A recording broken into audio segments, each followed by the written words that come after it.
Before we get into the story, comment below where in the world you're watching from today. I'd love to know. And if you enjoy these kinds of stories, don't forget to like and subscribe. Alright, let's jump in. The alien captain's hands wouldn't stop shaking. Not from fear. Fear was already gone. What was left now felt colder, like something empty had grown inside him. He stood alone in the dark command center of his massive warship, eyes fixed on the broken stars outside. Smoke curled through the air. Sparks dropped from the ceiling like angry fireflies. The great fleet, once proud, once untouchable, was now silent wreckage drifting in space. And there, in the middle of it all, floated one human ship. It was small, ugly, covered in burn marks and missing parts. It shouldn't have even survived the first wave. Yet somehow, it had made it through everything. Not just that, it had done this. That one ship, with its quiet engine and cracked hull, had made the galaxy tremble. The captain whispered for the last battle recording.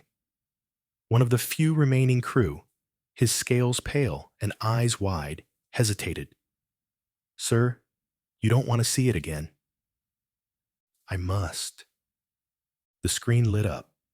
It showed the beginning. The human ship drifting forward, slow and alone. No backup. No plan. It didn't look like much, but then it fired first. It hit them, not where the shields were strong, but where they never thought to guard. Power relays.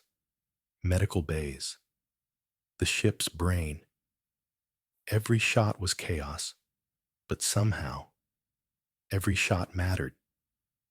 The screen froze. The image on it was of a human pilot, blood dripping down the side of his face. His ship was on fire behind him, and still, he was smiling. The captain stepped back, breath caught in his throat. He didn't understand. Why would someone smile like that right before dying? That smile wasn't about winning. It wasn't about pride. It was something else, something deeper. It was the look of someone who had lost too much already and decided in the end to take everything with them. The alien warship creaked around him, metal groaning like it knew what had happened. This wasn't a battle. It was a warning. The captain stared at the frozen image on the screen for a long time. That human smile haunted him, not because it was happy, but because it was calm. As if the human had already accepted death and chosen it. The crew around him said nothing. Those who were still alive moved slowly, their footsteps soft, afraid even to speak. The warship's main engines were offline. Fires still burned in the corners of the deck. The emergency lights flashed a sickly red, pulsing like the heartbeat of a dying beast. They had come here so sure, so full of pride. The Gorlak Empire had ruled half the known galaxy for 3,000 years. Their fleets were massive, their science beyond compare. They had ended wars before they began. They didn't just defeat enemies, they erased them from history. So when a single human warship crossed into their space, alone, they didn't even sound the alarm. "It's a scouting error," one officer had said. "Maybe a lost cargo ship," another had guessed.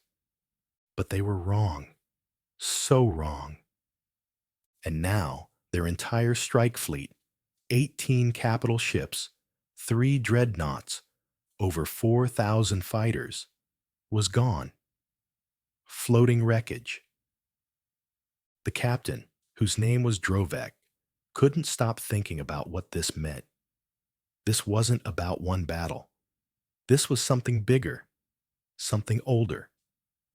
He moved slowly to the central console and opened the war logs. He needed to understand what they had missed, what mistake had let this happen.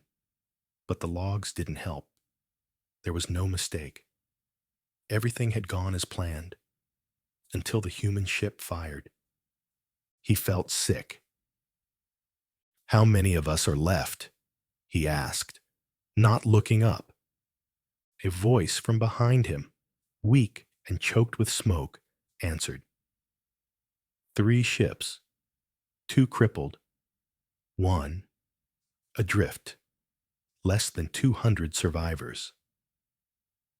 They had started with nearly 15,000 soldiers, engineers, scientists, elite pilots, gone, all gone. Drovik sank into the command chair, its frame cracked and still warm from fire damage. His shoulders slumped, his claws trembling against the armrest. He had trained his entire life for war, had studied every known species, memorized their strategies, predicted their weaknesses. But nothing had prepared him for this. This wasn't a military loss. It was a spiritual one. They had always believed that humans were beneath them, too primitive, too emotional, too disorganized to pose a threat. And for a long time, that had been true. The early encounters had been easy wins. They conquered 2 of Earth's colonies without resistance, took prisoners, ran experiments. The Empire had seen it as justice, as dominance. But maybe they had awakened something they didn't understand. He remembered a phrase from one of their ancient texts, words his old mentor used to whisper, "Beware the creature with nothing left to protect. It does not fight for survival. It fights to break the world." Drovik didn't want to believe that humans were that creature, but after today, he wasn't sure. "Captain," a young tactical officer said, limping into view. Her left side was covered in burns. "We have an incoming signal." He turned his head slowly. "From who?" She hesitated. "From the human ship." Drovik's heart clenched. No encryption. Open frequency. He nodded once. The screen crackled to life, and the image of a human appeared. She was standing, even though her face was pale and blood had dried along her cheek. Her uniform was torn, and there was a long rip across her chest plate. She looked like she had been through a storm and walked out of it stronger. "My name is Commander Mara Solon," she said, her voice flat and even. "Captain of the Revenant." The room fell still. No one breathed. She continued. "You attacked one of our outposts last month. You burned homes. You took our people.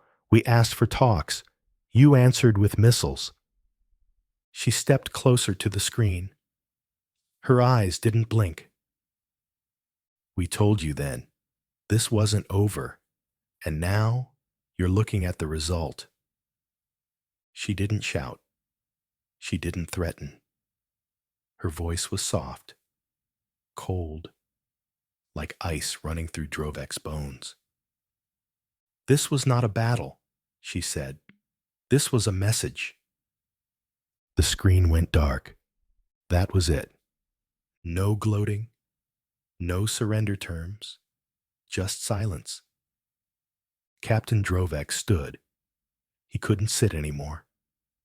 He walked slowly across the deck, boots crunching over broken glass. His officers stepped aside. No one saluted. No one even made eye contact. They were all thinking the same thing.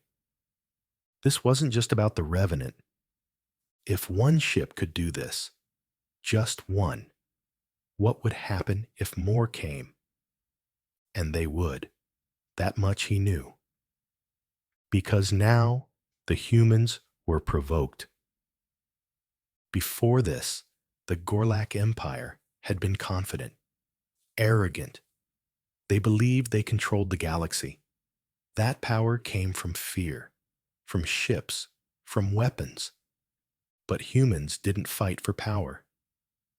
They fought for something else: revenge, pain, memory. And when people fight for those things, they don't stop. Drovek stopped at the viewport. Outside, the wreckage floated in silence. Fires still glowed like dying stars. The human warship was turning now, angling away. Not in retreat, but in warning. It could have finished them, but it didn't. Why? He stared at the tiny, battered ship until it vanished into the black. Behind him, the bridge was silent. The air tasted like ash. "Send word to Central Command," he said softly. "Yes, Captain," the comms officer replied. "Tell them we've been attacked, but not by an enemy." He turned around. His face was pale. His voice, barely above a whisper. "Tell them we've made one." The transmission was sent. The message had gone out to Central Command. But Drovek knew what would happen next. They wouldn't believe him. They would say his report was an exaggeration, that he was trying to excuse failure, that it was impossible for one human ship to destroy a Gorlak fleet. They would call it sabotage or some kind of system failure. They would blame him. But they hadn't been here. They hadn't seen it. They hadn't felt it. Drovek stared at the place where the human ship had disappeared. Even now, it didn't feel real. His fleet had been flawless, every ship trained and built for war. Every crew drilled in precision tactics. The Gorlak Navy did not lose, not even in simulations. Their machines could calculate a battle before it even began. And still, the Revenant tore through them like they were nothing. He pulled up the combat data again. Not just the visuals this time, but the raw logs. Numbers, timings, angles, weapon readings. As he scanned the records, something inside him began to turn cold. It should have been impossible. The human ship had moved in ways that didn't make sense. It would dart forward, then spiral suddenly as if it were out of control. But each spin, each wild movement, somehow lined up perfectly with weak spots in the Gorlak formation. It dropped decoy mines that pulsed on strange wavelengths. Their scanners couldn't read them at first, but then they overloaded their sensors completely, blinding them. And their weapons, the weapons weren't stronger. They weren't more advanced, but they were deliberate. Every shot was aimed not at the armor, not at the big, shiny hull plating, but at systems. Weak systems. Communication towers. Bridge antennas. Shield calibration nodes. Places no one targeted because no one had ever dared get close enough. But the Revenant had. One of the most chilling entries was from Deck 9 of the cruiser Keldor's Hammer. The log recorded an emergency override from the medical bay. A hull breach had opened beside it, but instead of firing at it, the human ship launched a small drone, the size of a helmet, straight into the open deck. The drone didn't explode. It released a gas, a kind of fog that shut down the ship's life support in minutes. Drovek had never seen anything like it. This wasn't war. This was a puzzle. And the humans had solved it. His claws trembled as he flipped through the logs. Again and again, the same pattern repeated. Impossible angles, suicidal moves, precision chaos. They would fly into their own explosions just to ride the shock wave through a shield gap. One fighter had turned off its heat signature to coast through a vent system, then reignited mid-spin to launch missiles at close range. The humans weren't using tactics.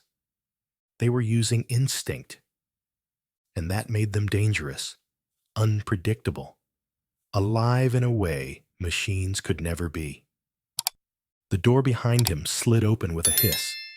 It was Sub-Commander Valen, tall and lean, with one arm in a sling and his face streaked with soot. His steps were slow, careful, but his eyes were sharp. "They've replied," Valen said. Drovek looked up. "Command?" Valen nodded. "They said it was a statistical anomaly. They are sending a replacement fleet in 4 cycles." Of course they were. Command didn't believe in failure, only in math. Drovek looked away. "And what about them?" Valen hesitated. "The Revenant is gone. Vanished off sensors. We sent drones after them, but nothing. So it was over, for now. But not really. Because Drovek knew what he had seen. That ship. It hadn't just fought. It had learned. Every second of that battle it had changed, adapted, like it was reading the Gorlak movements like a book. And worse, it had held back. That's what haunted him the most. That final moment, when the Revenant was within striking distance of his bridge. They could have fired. They could have ended everything. But they didn't. Instead, they turned and left. Like a ghost. No, not like a ghost. Like a teacher. Drovek walked past the main console, toward the tactical holomap. The system was still flickering with warnings and errors, but one section was stable. It showed the layout of the sector, planets, stars, warp routes. And in the center, the red X, where their fleet had fallen. He tapped a button. A single blue dot appeared. Revenant. He zoomed in. The path it had taken wasn't straight. It zigzagged wildly, almost like nonsense. But when he overlaid it with the locations of Gorlak fuel stations, signal posts, and relay towers, it all lined up. The Revenant hadn't just come here to fight. It had mapped them. Every weak point, every hidden system, every blind spot in the Empire's outer defenses. This wasn't a single strike. It was the first piece of something bigger. He turned to Valen, eyes heavy. "We were tested." Valen frowned. "Sir?" "That ship, it wasn't a weapon. It was a warning shot. They didn't come to destroy us. They came to see if we'd change. And if we don't?" Drovek stared at the red marks still blinking on the map. "They'll come back," he whispered, "and next time, they won't be alone." Valen was quiet for a long time. Then he stepped forward, lowering his voice. "Captain, do you think Command will listen to your report?" Drovek didn't answer at first. Then he said softly, "No. And that's what frightens me most. Far beyond the ruined fleet, out in the cold black of deep space, something moved. A shadow. A shape. No engines. No signals. Just drifting silence. And then a pulse of blue. Not a weapon. A beacon. Another Revenant. Somewhere, the war was already starting again. The second Revenant didn't show itself immediately. It didn't have to. Captain Drovek knew it was there. Somewhere. Watching. Listening. Waiting not for orders, but for a moment. Like a hunter in tall grass, it didn't rush.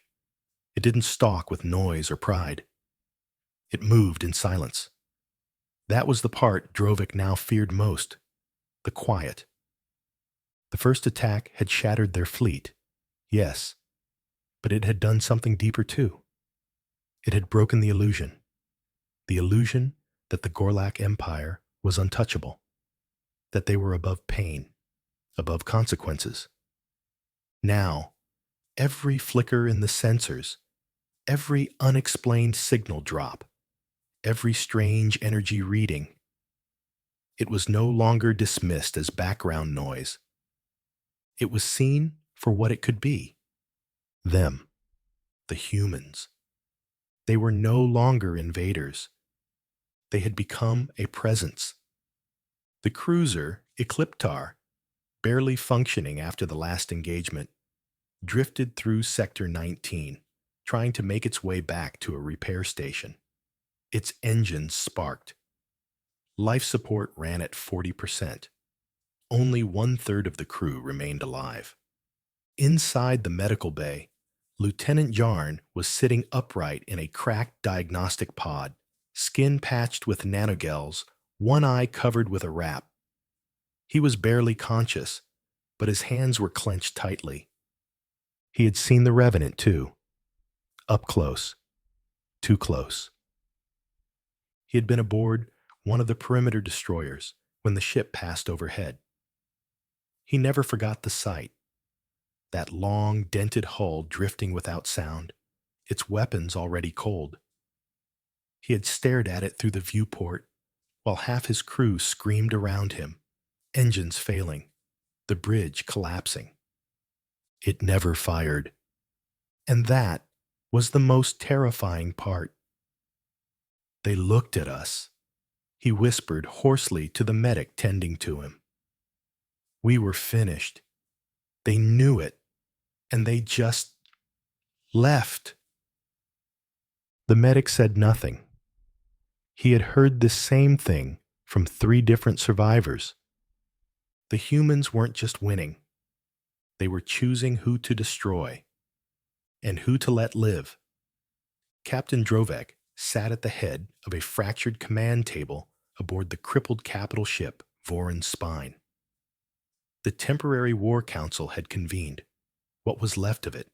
4 captains and 2 science officers, each one bloodied, tired, and unsure whether they were there to plan or to confess. He scanned their faces. Once, these were the strongest officers in the fleet. Now, they looked like people who had seen a god and realized they had angered it. We are not here to argue, Drovek began, his voice steady but low. We are here to face something the Empire will not. No one interrupted. They will say we were outmaneuvered, he continued, that the humans used unknown technology or hidden weapons, that we were unlucky. He paused. They are wrong. Silence. Captain Ulek, the eldest among them, leaned forward. Then what are we facing, Drovek? If it's not just a ship, not just a weapon, what is it? A shift, Drovek said. A change in how war is fought and how fear is used. Commander Relka, who had once led planetary sieges without blinking, crossed her arms. Fear doesn't win wars. It does if you aim it right, Drovek replied. They're not trying to destroy us with missiles. They're trying to unravel us. One story, one survivor, one whisper at a time. Relka's eyes narrowed. That's not war, that's manipulation. No, said a quiet voice near the end of the table. It was Officer Thayan, a communications specialist who had barely spoken since the retreat. That's a message. They turned toward him. Thayan swallowed and activated a small data node.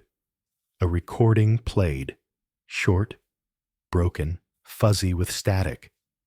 But the voice was clear. This is Commander Mara Solon of the Revenant. To the survivors of the Gorlak fleet, you still breathe. That means we let you. The table stiffened. You think this is over? Her voice said, calm and slow. We're only beginning. You may rebuild your ships.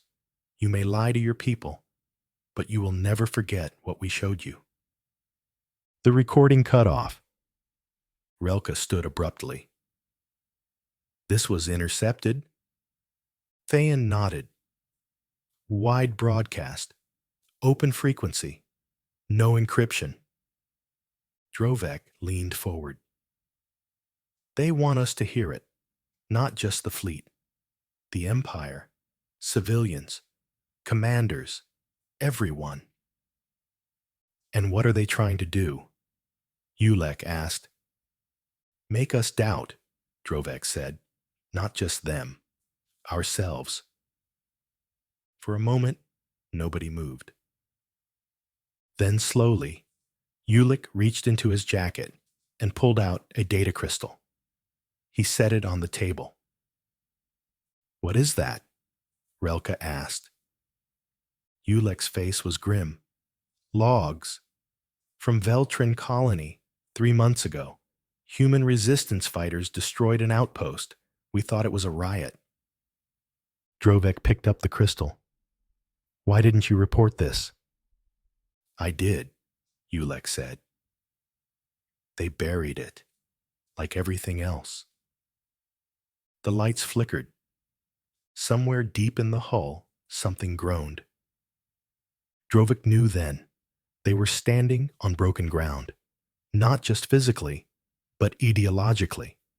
The Empire had built its pride on structure, power, control. But now, a single human ship had cracked that foundation, and the cracks were spreading. He stood. I will go back to High Command, he said. I will report everything. The broadcasts, the tactics, the truths we've seen.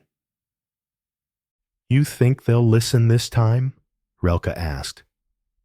I don't care, Drovek said. They have to hear it, whether they believe it or not.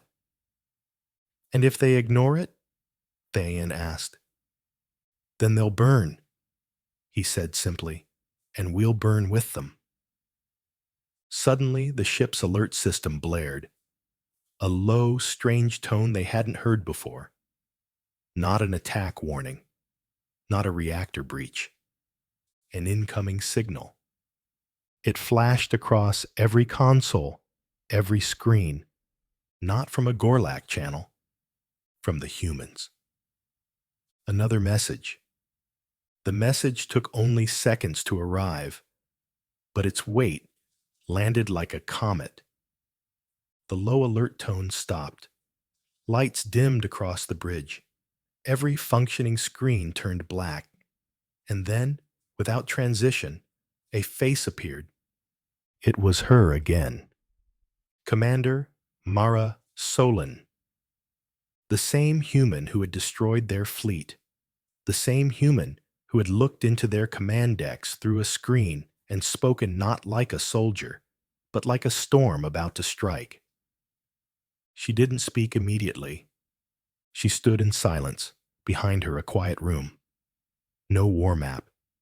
No chaos. Just her. Still. Tired. And calm in a way that made Drovek's chest tighten. I'm not here to threaten you, she said at last. Her voice was soft, not triumphant, not angry, just tired. I've sent this message not to your soldiers, but to your people. To those who still believe the Empire is something worth protecting. I want them to hear it. I want them to see me and understand. She took a slow breath. You provoked us. You raided our homes. You burned our fields. You took our children. A pause. We asked for peace. You answered with silence. Behind her, something moved. A shadow. A figure, placing a folded flag on a table. A Gorlak flag, torn, blood-stained. We are not monsters, Solon said, but you made us act like monsters to be heard. You thought we were weak because we cried, because we grieved, because we loved. Her eyes lifted directly to the lens. But love, that's where our strength came from. She stepped closer. And now, you feel what we felt. Now, you know what it's like to lose everything, to wonder if anyone is coming to save you, to look at the stars and see nothing but questions. The Gorlak officers stood frozen. We will not conquer your worlds. We do not want your thrones. Your systems will not become ours. Her voice lowered. But your story? That ends today. The screen cut to black. Silence followed. Not a buzzing kind. Not one that expected a reply. The kind that sits in the chest like a stone. Drovek turned to the others. Their faces were pale. Shadows. Ghosts. No one spoke. He walked slowly to the central terminal and deactivated the emergency override, turning the screens back to Fleet Command. But the image that had burned into their minds, her face, her words, stayed. Thayan sat down heavily. Do you think they'll come back? Drovek stared ahead. No. Relka narrowed her eyes. Then it's done? Yes, Drovek said, but not because they ran. Then why? He turned to face them, shoulders heavy, voice like iron slowly rusting away. Because they don't need to fight anymore. They already won. He motioned to the main holotable. It lit up again, showing the star map. Whole sectors were now flagged as inactive. Silence across systems once bright with traffic. Dozens of outer colonies had gone dark. Gorlak governors had stopped sending updates. Communication relays were offline. They hadn't just lost a battle. They had lost the will to fight. Drovek placed one clawed hand on the table. I thought I was a warrior, he said quietly, but I was trained to control, not to endure. We lost because we never imagined someone could suffer like we made the humans suffer, and still rise from it stronger. He turned to his officers. If we stay here, we rot. If we return home, we lie. Ulek stood up, his voice hoarse. Then what do we do? We rebuild, Drovek said. Not weapons, not ships, not pride.